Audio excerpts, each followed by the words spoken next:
Pada tahun ke-9, dalam bulan yang ke-10, pada tanggal 10 bulan itu, datanglah firman Tuhan kepadaku.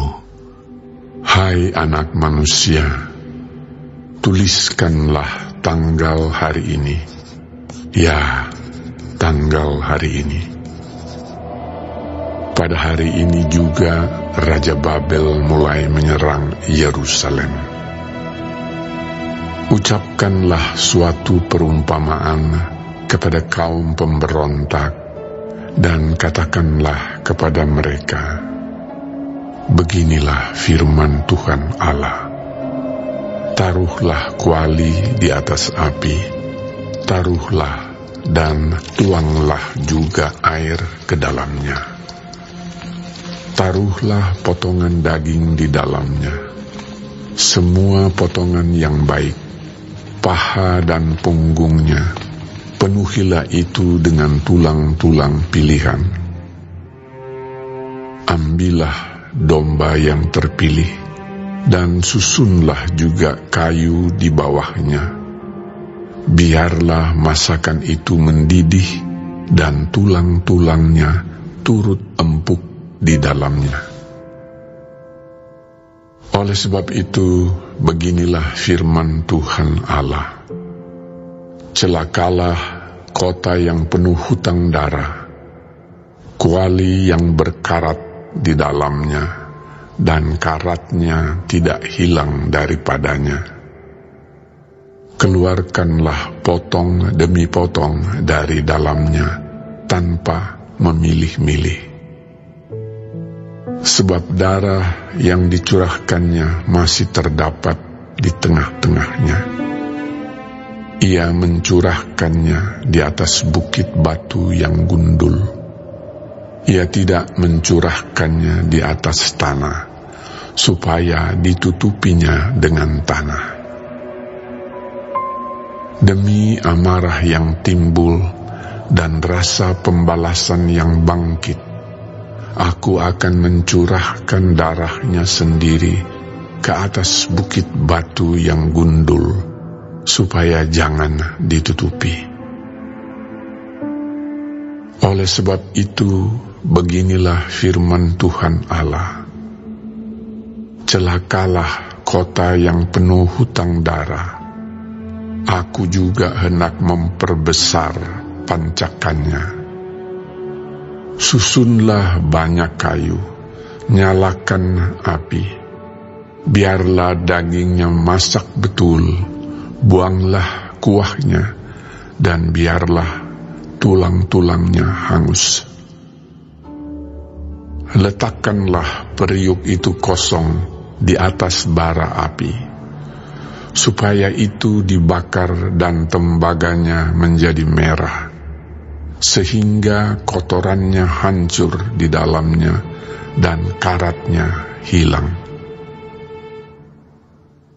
Aku bersusah payah dengan sia-sia, sebab karatnya yang tebal tidak mau hilang daripadanya, biar dalam api.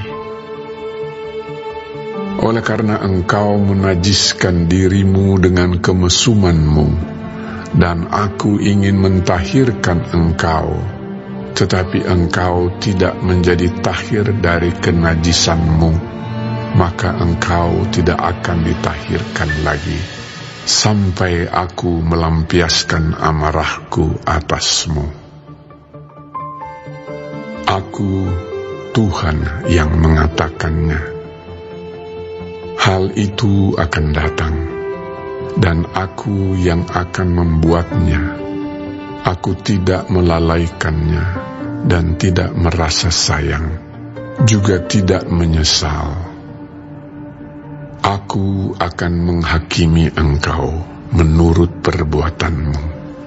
Demikianlah firman Tuhan Allah. Kemudian datanglah firman Tuhan kepadaku.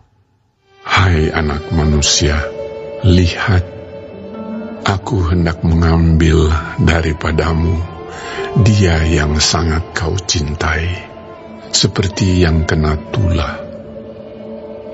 Tetapi janganlah meratap, ataupun menangis, dan janganlah mengeluarkan air mata. Diam-diam saja mengeluh, jangan mengadakan ratapan kematian. Lilitkanlah destarmu dan pakailah kasutmu. Jangan tutupi mukamu dan jangan makan roti perkabungan. Pada pagi harinya, aku berbicara kepada bangsa itu, dan pada malamnya, istriku mati. Pada pagi berikutnya, aku melakukan seperti diperintahkan kepadaku. Maka bangsa itu berkata kepadaku, "Tidakkah engkau bersedia memberitahukan kepada kami? Apa artinya ini bagi kami, bahwa engkau melakukan demikian?" Lalu kujawab mereka, "Firman Tuhan sudah datang kepadaku. Katakanlah kepada kaum Israel, beginilah firman Tuhan Allah. Sesungguh-sungguhnya aku akan menajiskan tempat kudusku, kekuasaanmu yang kau banggakan, kenikmatan bagi matamu dan bagi jiwamu, dan anak-anakmu lelaki dan perempuan yang kamu tinggalkan akan mati rebah oleh pedang. Kamu akan melakukan seperti yang kulakukan. Mukamu tidak akan kau tutupi, dan roti perkabungan tidak akan kamu makan. Kepalamu pakai destar, dan kakimu pakai kasut, dan kamu tidak akan meratap atau menangis. Tetapi kamu akan hancur lebur dalam hukumanmu, dan kamu akan mengeluh seorang kepada yang lain. Demikianlah Yehezkiel menjadi lambang bagimu. Tepat seperti yang dilakukannya, kamu akan lakukan.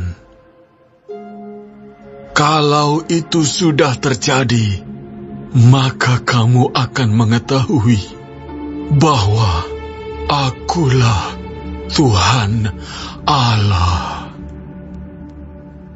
Dan engkau, anak manusia, bukankah begini akan terjadi?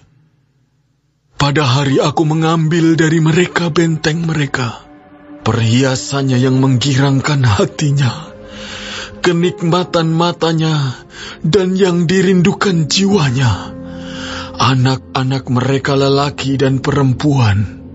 Pada hari itu juga akan datang seorang yang terluput membawa berita kepadamu. Pada hari itu, mulutmu akan terbuka, dan engkau akan berbicara kepada orang yang terluput itu, dan tidak lagi tetap bisu. Dengan demikian, engkau menjadi lambang bagi mereka, dan mereka akan mengetahui bahwa Akulah Tuhan.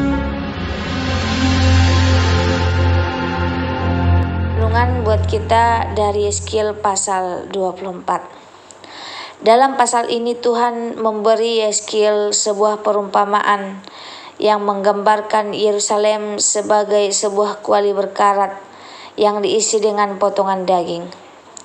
Kuali ini tidak bisa dibersihkan karena karatnya sudah terlalu menempel dan bandel. Ini adalah gambaran kondisi moral dan rohani bangsa Israel, penuh dosa, kejahatan, dan pemberontakan, sehingga Tuhan memutuskan untuk menghakimi. Tuhan juga meminta Yeskiel melakukan tindakan proaktif yang sangat menyakitkan. Tidak meratap ketika istrinya yang dikasihinya meninggal. Ia menjadi tanda bahwa umat Israel pun akan kehilangan hal-hal berharga tanpa sempat berduka karena mereka sudah terlalu jauh dari Tuhan. Hingga mati, hingga hati mereka menjadi keras dan tidak lagi mampu merespon secara rohani. Pesan Tuhan sangat jelas. Dosa yang dibiarkan menumpuk akan mengeraskan hati, seperti karat yang menempel dalam-dalam. Hati yang terus dibiarkan kotor oleh dosa akan menjadi tak tersentuh, bahkan oleh api penyucian sekalipun. Karena penolakan untuk bertobat, Tuhan rindu umatnya kembali. Tetapi jika pertobatan tak terjadi, maka penghakiman adalah bentuk keadilannya. Semoga firman Tuhan menjadi berkat bagi kita. Terima kasih, Tuhan memberkati.